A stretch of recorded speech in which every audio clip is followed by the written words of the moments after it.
বড়োলেণ্ড ইউনিভাৰ্চিটিৰ second campus এটা কৈ আমি বড়োলেণ্ডৰ চাৰিওফালে উন্নয়নৰ এক নতুন পোহৰ আমি লৈ আহিছো।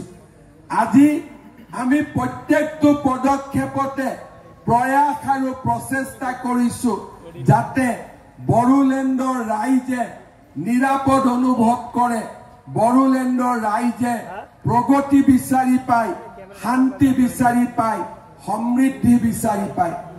আজি মই এই সভা শেষ কৰি আকৌ কোকৰাঝাৰৰ ডিসি অফিসত যাম। কিয় মই যাম? কাৰণ মই বিচাৰিছো যে আমাৰ চৰকাৰৰ আঁচনিবিলাক যাতে বড়োলেণ্ডৰ ৰাইজে পাব পাৰে। এইবাৰ আমি অৰুণোদয় আঁচনি কোকৰাঝাৰ জিলাত আমি বিচাৰিছো যাতে প্ৰতিটো দুখীয়া পৰিয়ালে অৰুণোদয় আঁচনি পাব পাৰে। আজি আমি নতুনকৈ অৰুণোদয়ৰ বাবে গাঁও সভা পাতিছো। 17 ছেপ্টেম্বৰ প্ৰধানমন্ত্ৰী নৰেন্দ্ৰ মোদীৰ জন্মদিন। সেই দিনটোতে আমি অৰুণোদয় তৃতীয় অৰ্থাৎ আৰু বহুত বেছি হিতাধিকাৰীক লৈ আমি আৰম্ভ কৰিম। আজি মই ডিসি কোৰ্টত যাম, মহিলা উদ্যমিতা লাখপতি বাইদেউৰ আঁচনিৰ হিতাধিকাৰীৰ তালিকা চূড়ান্ত কৰিম।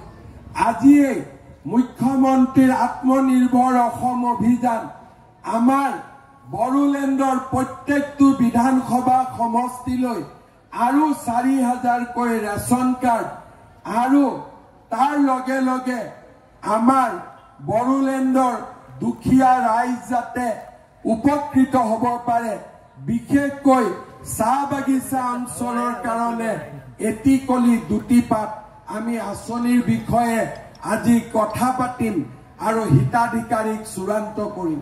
অৰ্থাৎ ৰাজনীতিৰ লগে লগে ৰাইজৰো যাতে উন্নতি হয় তাৰ বাবে ভাৰতীয় জনতা পাৰ্টিয়ে হাতে হাত ধৰি কাম কৰিছে।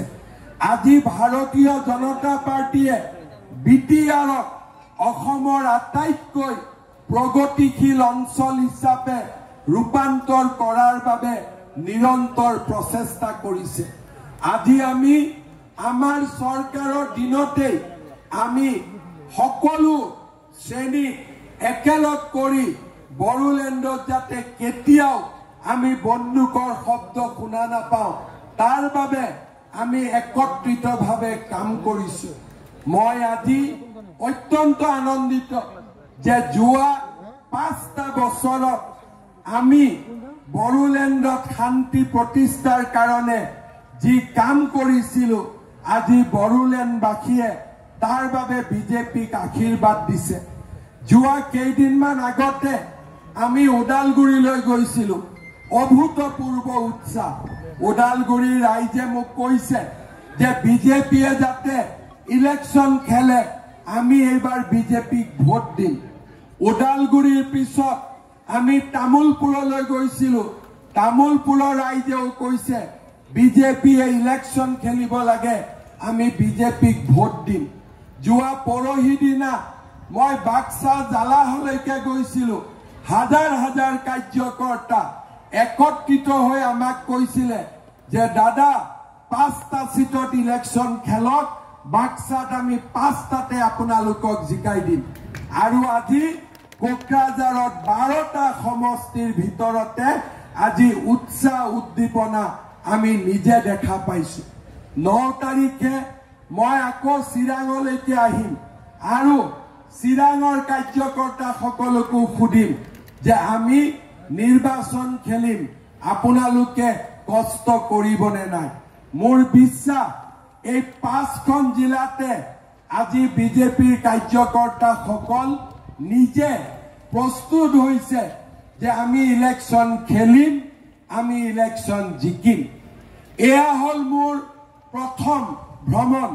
ইয়াৰ পিছত 21 তাৰিখৰ পৰা মই প্ৰতিটো MCLA সমষ্টিলৈ যাম আৰু আপোনালোকক তাতো মই একেলগে লগ পাম। যাব লাগিবনে নাই? যাব লাগিবনে নাই? 21 তাৰিখৰ পৰা আমি দিনে 2টাকৈ MCLA সমষ্টিলৈ যাম যাতে বড়োলেণ্ডৰ ৰাইজে আমাক ক'ব পাৰে যে স্যাৰ দাদা মামা আমি ইলেকশন হাৰিবৰ কাৰণে নেখেলো, আমি ইলেকশন জিকিবৰ কাৰণে খেলিম। আৰু যি কেইটা সমষ্টিতে আমাৰ কাৰ্যকৰ্তাসকলে মোক ক'ব যে আমি জিকিবৰ কাৰণে ইলেকশন খেলিম, তাতে আমি ইলেকশন খেলিম। মই আজি আপোনালোকক কথা দিছো, হ'ব নে নাই? আমি জিকিবৰ কাৰণে খেলিম নে হাৰিবৰ কাৰণে খেলিম? জিকিবৰ কাৰণে খেলিম নে হাৰিবৰ কাৰণে খেলিম? একদম আমাৰ উদ্দেশ্য আমি জিকিবৰ কাৰণে খেলিম।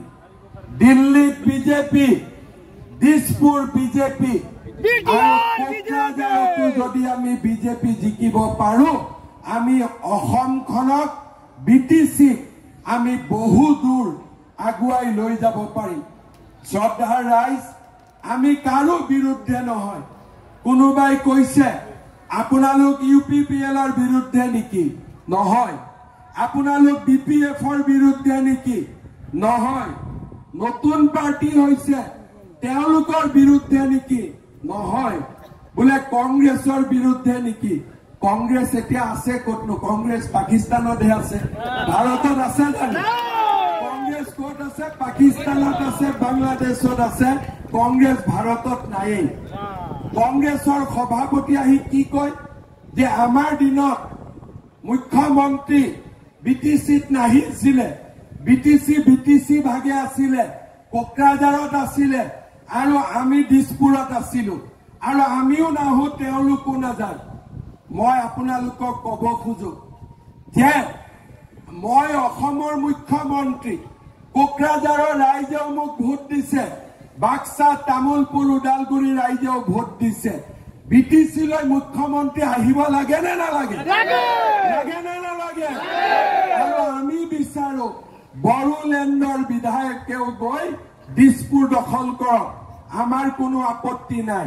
কিন্তু আমি এনেকুৱা ৰাস্তা নকৰো যে BTCত বহি তোমালোকে খাই থাকা, দিছপুৰত আমি খাম, তোমালোকেও আমাৰ ফালে নাচাবা, আমিও তোমাৰ ফালে নাচাও। এইটো ৰাজনীতি আমি বিশ্বাস নকৰো।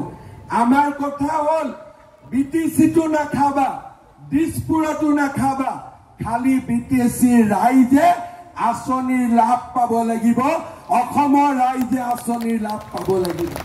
আজি সেইকাৰণে আপোনালোকে দেখিছে চৰকাৰী চাকৰিত দুৰ্নীতি নাই, আঁচনিত দুৰ্নীতি নাই। আজি আমি এখন নতুন অসম আমি নিৰ্মাণ কৰিছো, পৰিশ্ৰম কৰিছো, দিনে ৰাতিয়ে ৰাইজৰ লগত থিয় হৈ ৰাইজৰ বাবে কাম কৰিবৰ বাবে আমি কষ্ট কৰিছো।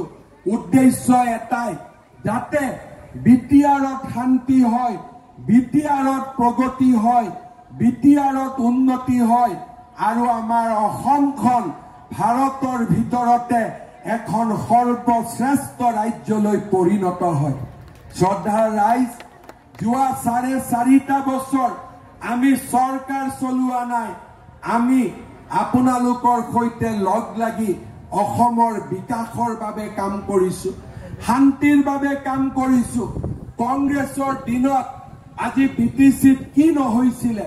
গোষ্ঠীগত সংঘৰ্ষ, সাম্প্ৰদায়িক সংঘৰ্ষ, কিন্তু বিজেপিৰ দিনত একো নাই, কাৰণ বিজেপিয়ে সকলো জাতিক সম অধিকাৰ দিছে, বিজেপিয়ে সকলোকে লগত লৈ কাম কৰিছে, আৰু বিজেপিয়ে BTCৰ উন্নয়নৰ বাবে কাম কৰিছে।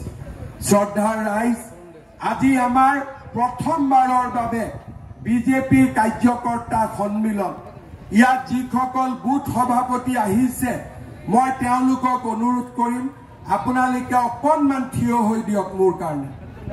আমাৰ সকলো বুথ সভাপতি সভানেত্ৰী অকণমান থিয় হৈ দিয়ক। বঢ়িয়া।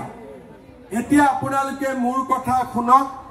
প্ৰতিটো বুথতে আমাৰ যদি সুন্দৰ কাৰ্যকৰ্তা নাথাকে আমি ইলেকশ্যনত জিকিব নোৱাৰো।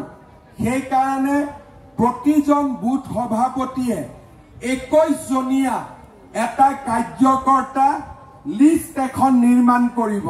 ফোন নম্বৰ দিব, নাম দিব, আৰু সেই তালিকাখন মই যেতিয়া আপোনালোকৰ সমষ্টিত আহিম